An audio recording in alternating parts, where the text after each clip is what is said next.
예수님께서 3년 동안의 공적 사역을 마치시고 잠깐 바리새인들의 눈을 피하여 에브라임이라는 그 협곡, 그 험악한 산지에 계셨다가 이제 때가 되어서요, 3년의 모든 공적 사역을 마치시고 마지막 사역인 십자가 대속 사역, 구원의 사역을 이루시기 위해서 이제 예루살렘을 향해 걸어 나아가고 있는 여정 가운데 사도 요한은 12장에 첫 번째로 그의 십자가의 죽으심을 준비하고 예비하는 마리아의 향유 옥합을 깨뜨린 사건을 기록하고 있는 본문, 그 본문이 어제 본문이었죠.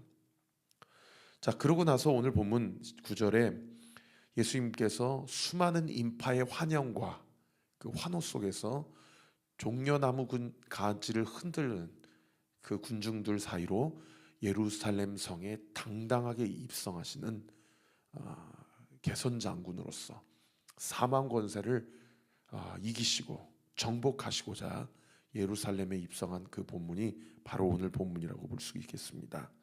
오늘 본문의 이 사건을 기념하기 위해서 우리는 사순절 기간의 마지막 주인 고난주간 첫 번째 날인 종려주일, 주일날에 우리가 종려주일로 함께 주일 예배를 드리는 것이죠.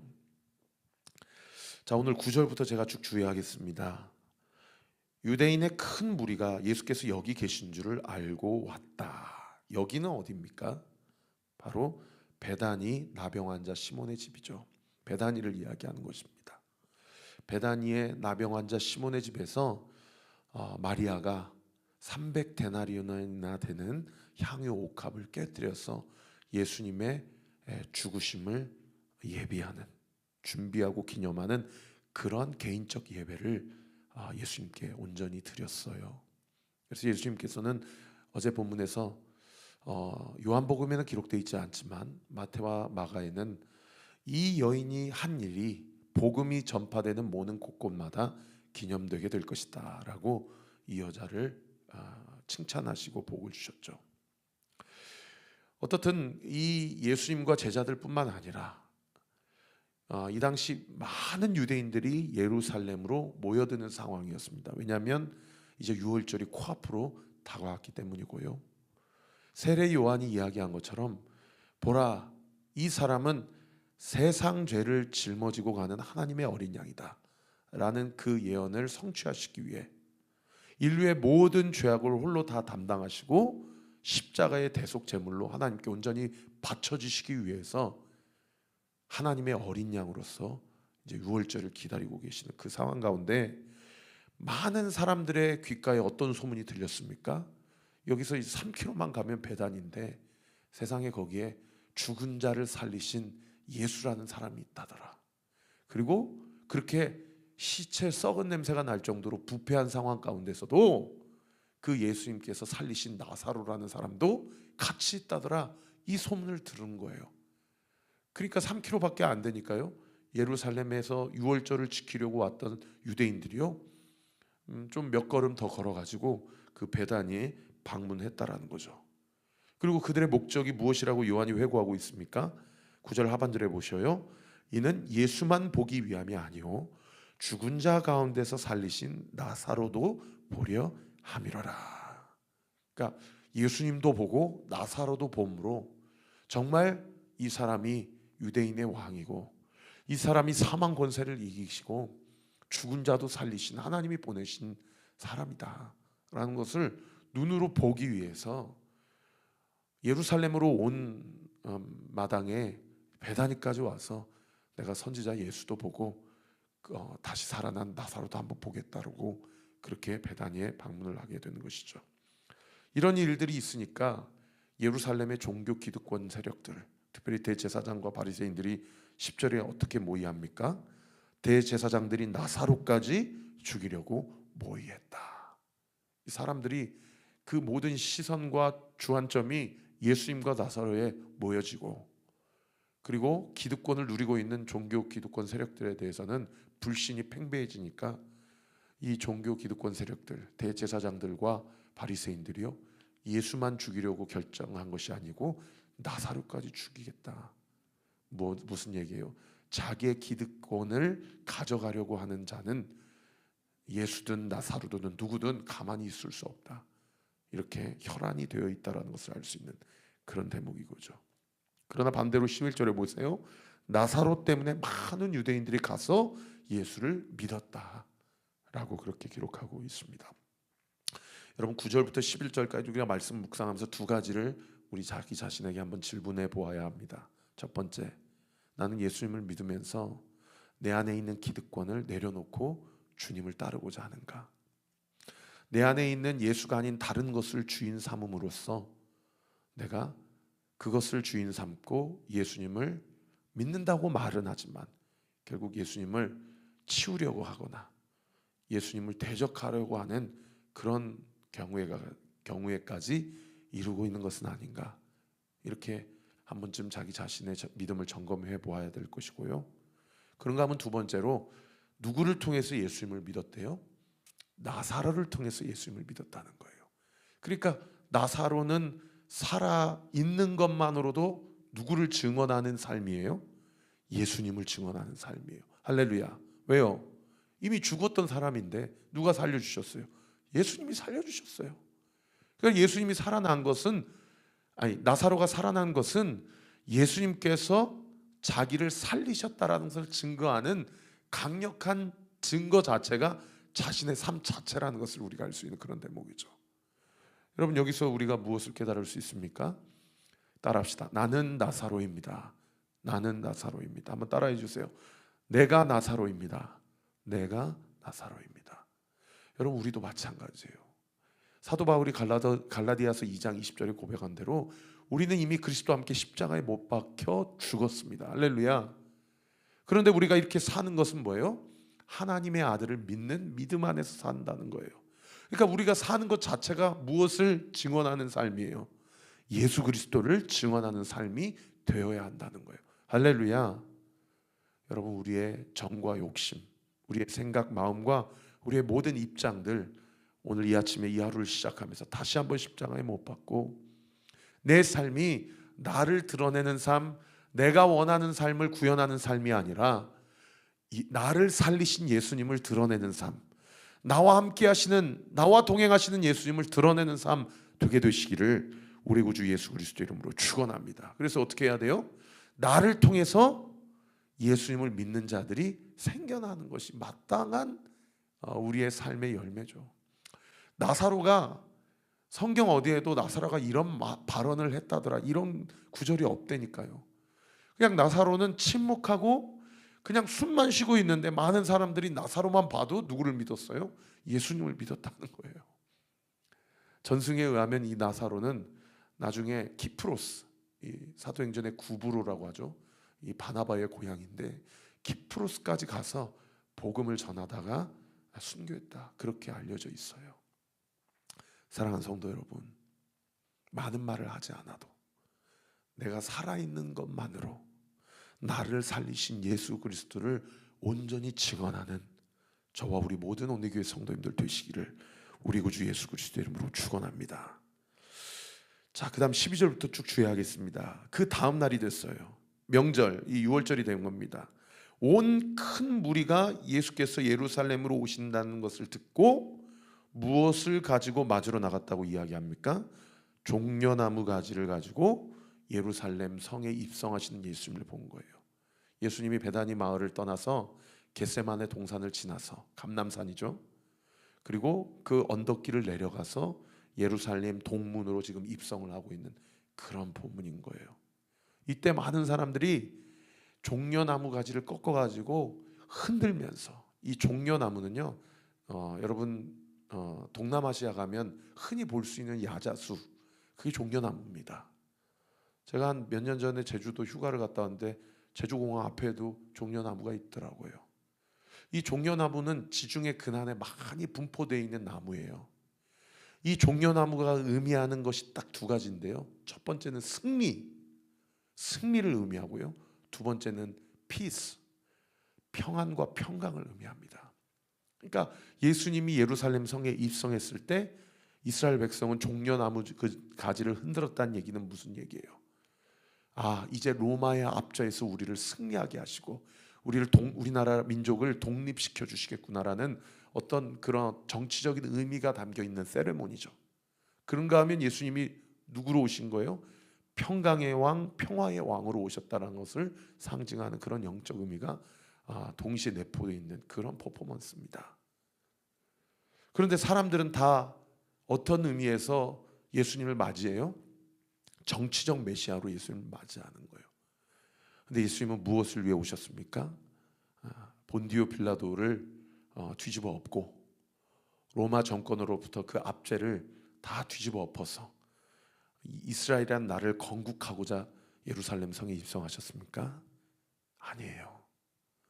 이 모든 인류를 짓누르고 하나님 앞으로 나아가지 못하게 하는, 완전히 인류와 이 피조 세계를 망가뜨린 이 죄의 권세, 이 죄의 권세로부터 우리에게 진정한 자유와 승리를 주시고자, 그리고 우리에게 진정한 평화와 평강을 주시고자 예루살렘에 입성하신 메시아가 바로 예수 그리스도라는 겁니다. 할렐루야. 이 의미가 달라요. 근데 그런 진정한 의미도 모르고 대부분의 이스라엘 백성들이 뭐라고 외칩니까? 13절 보세요.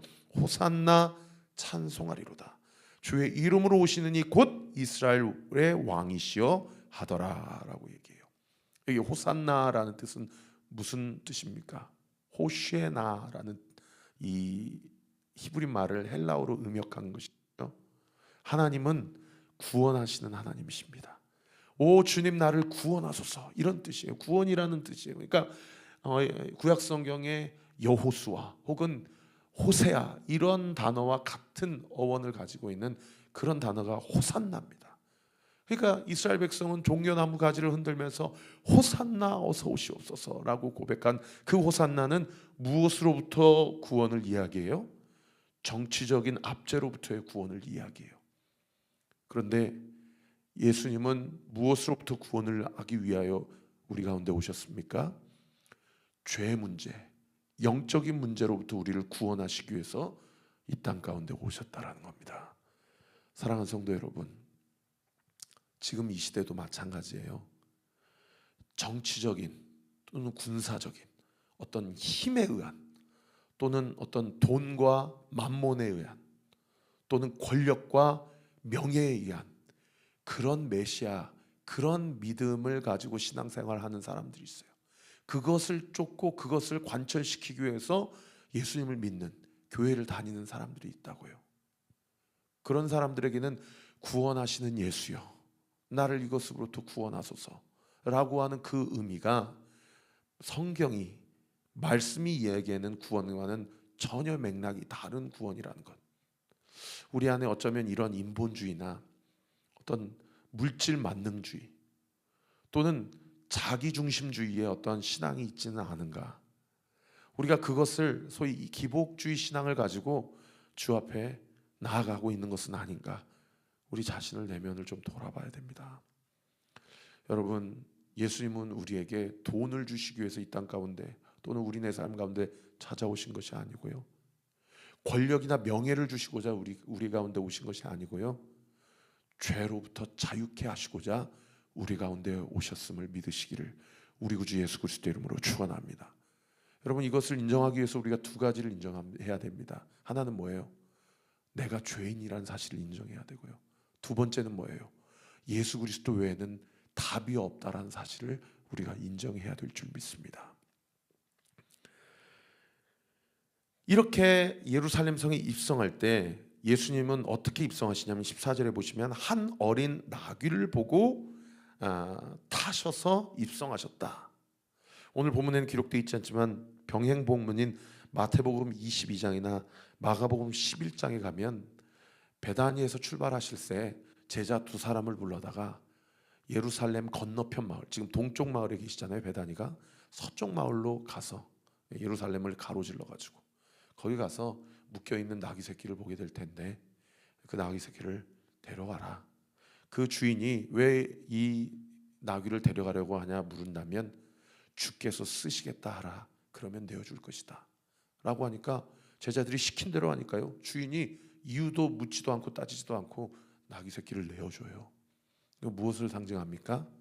예수님의 신적 권위를 상징하는 기적이죠. 예수님이 모든 물질과 모든 피조세계를 주관하시고 다스리시는 유일한 왕이심을 드러내는 사건이에요. 오늘 본문에는 스킵이 되어 있어요. 어떻든 이 모든 일이 무엇을 위한 일이냐 15절에 기록되어 있는데요. 우리 15절 말씀 같이 읽으십시다. 시작. 이는 기록된 바 시온에 따라 두려워하지 말라. 보라 너의 왕이 나귀 새끼를 타고 오신다함과 같더라. 여러분 이 말씀은 지금 요한이 구약의 어디 말씀을 인용한 구절입니까? 스가랴 9장 9절의 말씀을 인용한 구절이에요. 여러분 스가랴 말씀은 어떤 맥락에 쓰여진 선지서입니까? 나라가 다 폭삭 주저 망했어요. 나라가 망했고 벌써 수십 년이 지났어요. 그래서 이미 바벨론으로 이 바벨론으로 잡혀간 이 유대인들이 소망이라고는 사라진 상황에서 하나님께서 1차 귀환 운동을 통하여서 수르바벨 성전을 재건하게 하시는데 은혜로 시작했지만 세상의 여러 가지 간계와 공격을 통해서 14일 동안이나 성전 건축이 중단된 그런 상황 가운데서 하나님의 영이 스가랴에게 임해서 스가랴 선지자를 통해서 하나님의 말씀을 대언하게 하시는데 스가랴서의 목적은 두 가지입니다. 첫 번째는 중단된 성전을 다시 재건해라 라는 것을 촉구하기 위해서 소위 이스라엘 민족 가운데 성전 재건 운동을 다시 한번 불일듯 일으키기 위하여 그런가 하면 두 번째로요 500년 있다가 우리 메시아 예수님이 오실 텐데 그분은 예루살렘 성에 입성하실 때 무엇을 타고 오시냐 겸손의 왕이시기 때문에 백마 타고 오시는 것이 아니고 뭐 천리마 뭐 적토마 이런 말 타고 오시는 게 아니라 나귀 새끼를 타고 오실 것이다 라는 것을요 스가랴 선지자가 예수님이 오시기 500년 전에 이미 예언한 구절을 사도 요한이 발췌해가지고 여기다 기록해 놓은 거예요. 그러니까요 예수님이 갑자기 필 받으셔가지고 이런 퍼포먼스를 하신 것이 아니고 이 모든 일이 요한이 지금 뭘 강조하고 있는 본문입니까?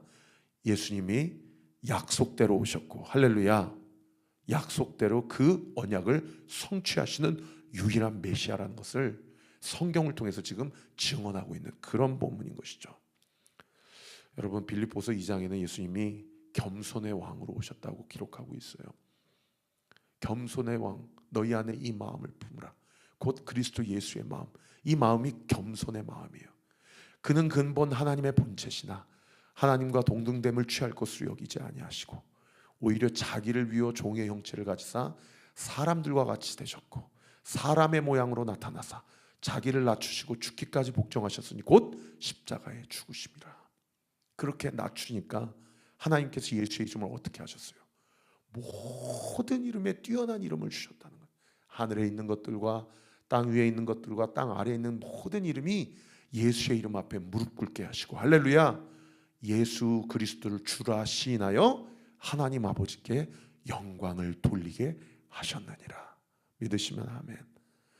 예수의 영 성령의 역사하시는 결이 여러분 겸손이라는 겁니다. 겸손. 사랑하는 성도 여러분 어제 우리가 목요 찬양 집회 때마다 우리가 사도행전 통해서 말씀 받은 것처럼요 우리가 복음을 전한다고 해서 예수 천당 불신지옥이다 예수 안 믿으면 다 지옥 간다 이런 태도가 아니고요 어디를 가든 담대하게 복음도 전해야 되겠지만 또 어디를 가든요 마음의 겸손함을 반드시 견지해야 될 것을 믿습니다. 그렇게 예수의 성품인 겸손함을 가지고 쫄지 않고 담대하게 복음을 전할 때 우리가 온리교회를 통하여서 이 시대에도 하나님의 역사가 나타나고 할렐루야 하나님의 영광이 드러내는 놀라운 은혜의 역사 있게 되기를 우리 구주 예수 그리스도 이름으로 축원합니다. 이 모든 일이 요한과 제자들이 언제 깨달았대요? 16절에 보세요. 제자들은 처음에 이 일을 깨닫지 못하였다가 예수께서 영광을 얻으신 후에야 영광을 얻으셨다는 얘기는 뭐예요? 부활하신 후에야 이런 의미예요. 부활하신 후에야 이것이 예수께 대하여 기록된 것임과 이것은 무엇을 얘기합니까? 스가랴서 9장 9절을 이야기하는 거죠. 이 예언이 500년 후에 예수님이 나귀 타고 예루살렘에 입성할 것을 예언한 본문이었구나 라는 것을 예수님이 죽고 부활하셔서 그때 깨달았다는 거예요. 그때 깨달았다는 거예요. 그리고 사람들이 예수께 이같이 한 것임이 생각이 났더라. 이 과정 가운데 오늘 본문에는 기록되어 있지 않지만 병행 본문인 누가복음 19장에는요, 예수님이 나귀를 타고 예루살렘 성에 입성하시면서 감람산에서 내려오시면서 예루살렘 성을 바라봐요. 그때 예수님이 우십니다. 눈물을 보이세요. 왜 눈물을 보이셔요? 이렇게 휘황찬란하고 이렇게 삐까뻔쩍한 이 다윗성, 시온성, 그리고 지금도 수르바벨 성전 결국에 무너졌지만 헤롯 성전이 이렇게 삐까뻔쩍하게 세워져 있는 이 예루살렘 성과 이 예루살렘 성전, 또 돌 위에 돌 하나도 남기지 않고 다 무너지게 될 텐데, 예수님이 AD 30년에 입성하셨을 때 AD 70년에 로마 장군 티투스에 의해서 예루살렘 성이 완전히 함락되거든요. 그 40년 후의 일을 예견하시면서 예루살렘 성을 보시면서 한없이 우십니다. 사랑하는 성도 여러분, 오늘날 하나님께서 거하시는 성전은 우리의 몸이라고 그랬습니다. 그리고 교회는 건물이 아니고요, 믿는 자들의 공동체와 모임이라고 하셨어요.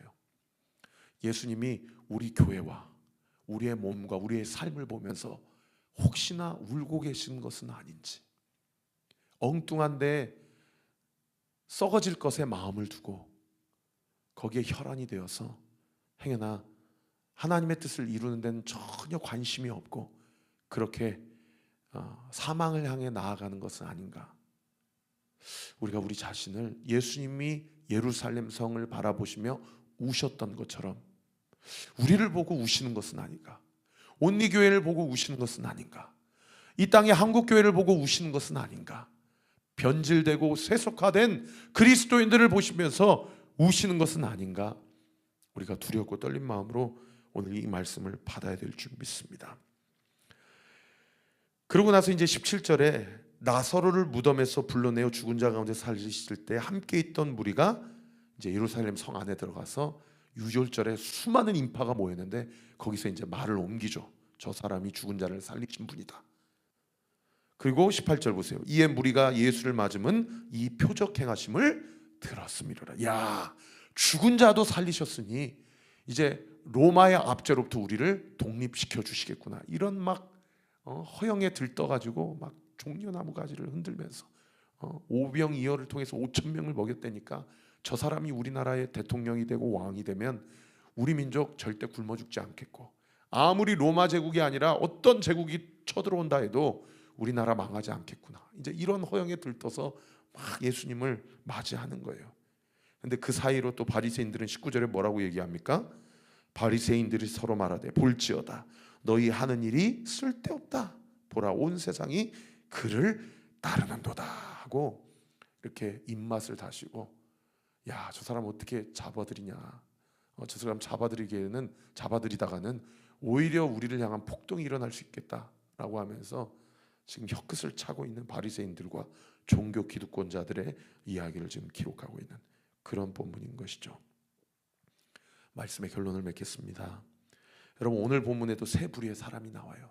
첫 번째, 어떤 이야기를 굳이 하지 않아도 사는 것 자체가 예수 그리스도를 증언하는 인생, 이 나사로와 같은 삶이죠. 그리고 그 나사로를 보고 오늘 보면 17절에 또 많은 사람들이 또 다른 사람들에게 예수 그리스도가 어떤 기적과 표적을 베풀어 주는지를 증언하는 자들, 이런 사람들이 나와요. 그런가 하면 두 번째로 어떤 부류들이 있습니까? 이스라엘 대부분의 사람들, 예수님을 종려나무 가지 흔들면서 환영하기는 하지만 예수님이 죄로부터의 자유를 위하여 예루살렘 성에 입성하신 것이 아니고 내가 생각하는 내 안에서 내가 필요로 하는 그것을 충족시켜주고 이 민족을 독립시켜주고 우리나라 잘 먹고 잘 살게 해주는 왕이 될 것이다라는 자기 해석이 들어가서 예수님을 엉뚱한 목적을 가지고 환영하는 사람들, 이런 사람들이 있다는 거예요. 교회 안에 이런 목적을 가지고 신앙생활하고 기도생활하고 예배생활하는 사람 여전히 있다는 겁니다. 마지막 세 번째로는 어떤 부류가 있어요. 19절에 입맛 하시는 사람이 있어요. 아예 예수님 반대편에 서기로 작정을 하고 어떻게 하면 저 사람을 죽일까 했는데 내가 교회 안에서 내 목적과 내가 나의 원함을 관철시키려니까 그것이 잘 되든 안 되든 이게 입맛 하시는 그런 사람들도 있다라는 거예요. 여러분, 이 세 부류 중에 우리는 어떠한 사람이 되어야 할 것입니까?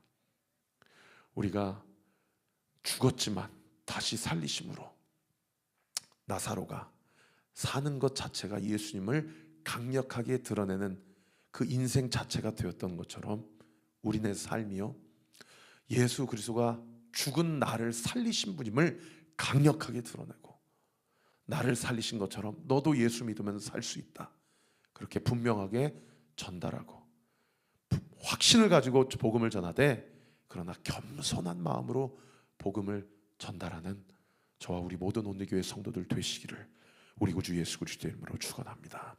기도하겠습니다. 아버지 하나님, 감사합니다.